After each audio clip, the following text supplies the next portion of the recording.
Hi there, I'm Susan Beyer with Audience Audit, and this is Fun with Research. Thanks for joining me today.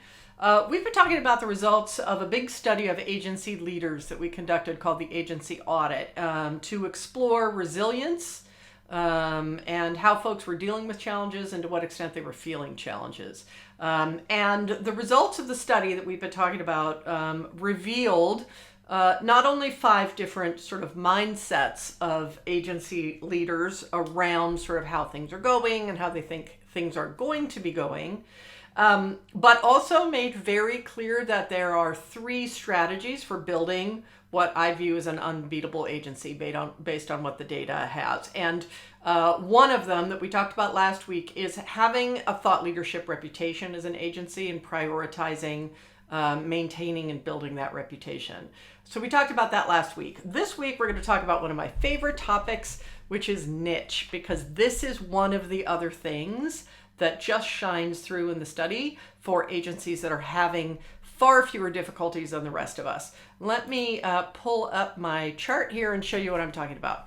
So this is the percentage of respondents in the survey by segment, which you can see over there on the right, who strongly agree with these statements. Okay, so my agency has a unique positioning or niche that sets us apart from competitors.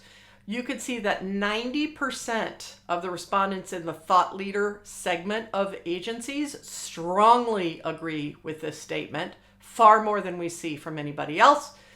And then my agency has strongly committed to a niche position in our marketing efforts.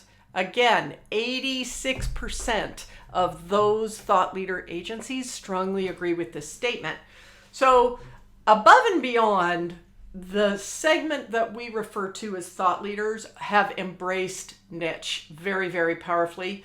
You will also see that the bottom line, the loyalty builders, which is our other very resilient segment in the study, has also embraced niche to some degree. 57% strongly agree that they have a unique positioning that sets them apart, and 45% strongly agree that they've committed to using that niche positioning in their marketing. So less than the thought leaders, but still more than everybody else.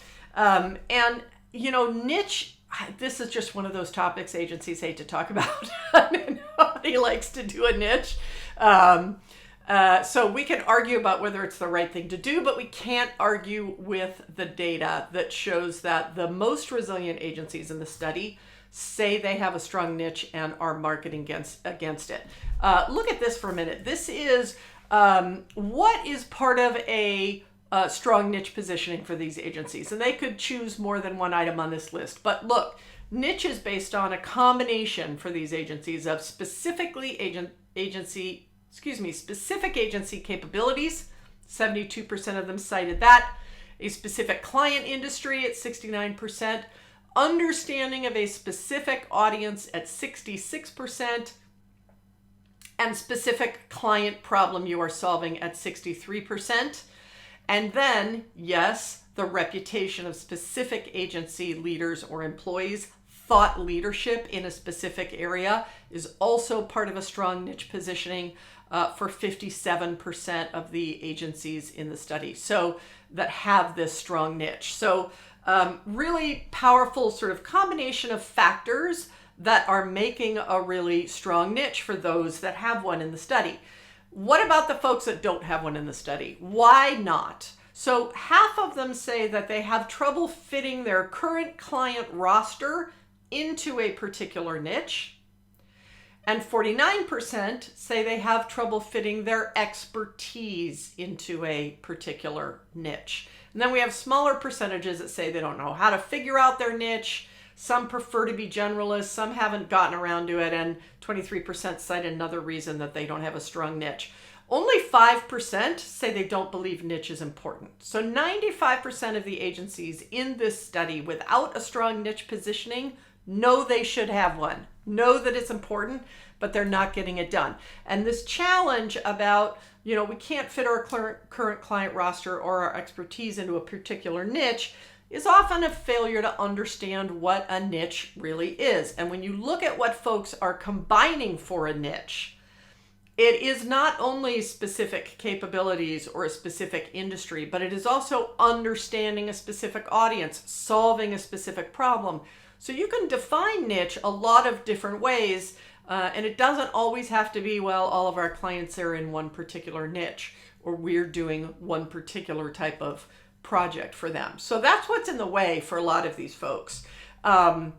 But the folks who are doing this, so the thought leaders and then secondarily the loyalty builders, look at the percentage of them that say that their strong niche is effective in attracting ideal clients. These are the percentages that say it is extremely or very effective. 60% of the thought leaders and 49% of the loyalty builders say that having a strong niche makes a big difference in attracting ideal clients. And this is what we all want to do, right? We'd like to stop pounding the pavement and go trying to dig up clients somewhere.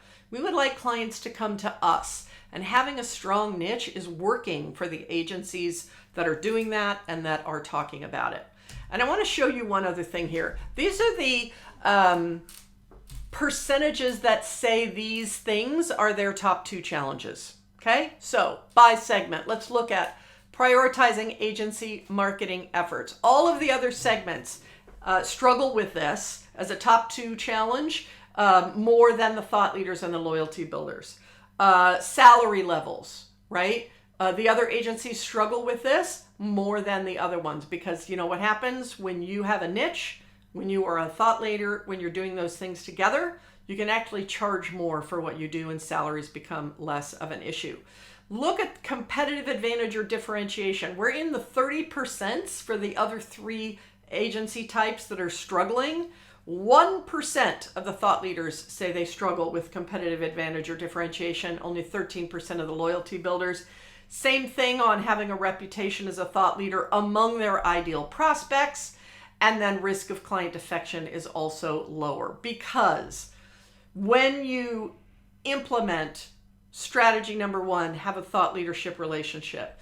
When you implement strategy number 2, which is having a niche, a tightly defined niche, and using that niche in your marketing, what we see in the data is that agencies that do that struggle less. So, you know, a lot of us bandy about these terms. A lot of us sort of think about this as something we'll get to when we get to it. We are seeing tremendous resilience among agencies that have embraced these 2 rules. There's a third one coming up that we're going to talk about next week. I hope this is helpful for you. If you want to see more about the study, go to audienceaudit.com. Under resources, you can find the agency audit study. There's a big written report. There's an interactive visualization that you can play with. And there's a webinar of Drew McClellan and I talking about these results. So I hope you find that helpful. And we will see you next week on Fun with Research. Bye.